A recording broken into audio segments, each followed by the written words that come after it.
Going? Alright, take the record. Okay, so by request, I've had a couple people ask me about this online. So here we go, haunted houses.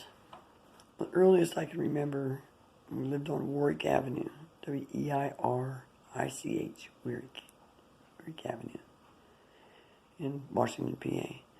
And I think I was 6. I'm going to say like 5 or 6 at this time. And that's the first time I saw, that I learned later, was what they call the Man of Death. The big, dark, shadowy, hood-wearing, red eyes glowing, sickle-carrying figure in the corner of my bedroom. And I was too scared to move. I didn't know what it was. I'd never seen anything like it in my life. I'm only 6. And so I kind of just, laid there staring at it till it like turned. It was like in the corner, and it just like turned and went through the wall and was gone. And that happened.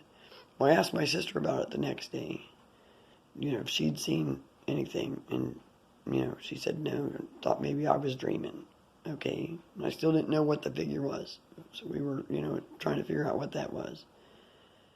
And this happened again, like, several times in the next couple of months, and then it, like, stopped for a while. It was, never, didn't happen again for a long, long time. And I think I was about 7, almost 8, and I shared a room with my sister. We were in bunk beds. She was on the top bunk, I was on the bottom bunk. And it was up against the wall, and there was a window at the foot of the bed. And the opening of the window was right by the foot of my bed. She was, by the top. And you could easily climb out, onto the roof and right into the apple tree, which was nice. But it was raining and storming one night, and I kept hearing this tap. We both heard this tapping at the window. Just a little tap, tap, tap, tap, tap. And, so I moved the curtain, and there was this little, I have to say, like a warrior, little warrior type dude, with a spear and, like Indian type, like, dress and necklaces and stuff, long hair and big, feathers and stuff in his hair. Couldn't have been no taller, like maybe 2-3 inches taller than a Barbie doll. And my sister seen it too. We both seen it. And, I was going to open the window and let him in. She's like, no, don't do that, And, my parents heard her scream and came in, and he ran away. You know what I mean? And we tried to tell them. They didn't believe us, of course. We were dreaming, whatever. But this happened several times all throughout that summer. Every time it rained, he would show up tapping at the window. And I'd sit there like, wave to him with a finger and stuff, like talk to him through the window real quiet, My sister would be asleep sometimes and wouldn't know. And several times it would wake her up too.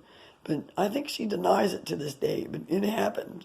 I've seen things that are weirder than that, but now this was like 7 or 8 years old. And this was in the house on Warwick Avenue. And I grew up there until I think I was 12 or 13, maybe 14 when we moved from there. And we moved to Avella, which was, way more haunted, and then the next one was way more haunted. We'll get into that later. But for now, that's a couple little stories to start with. Our friends didn't stay overnight at that house. Our friends didn't stay there sometimes during the day. But, that's just a couple of little stories. We'll get into more later. Hope you enjoy it. Have a good day. God bless you.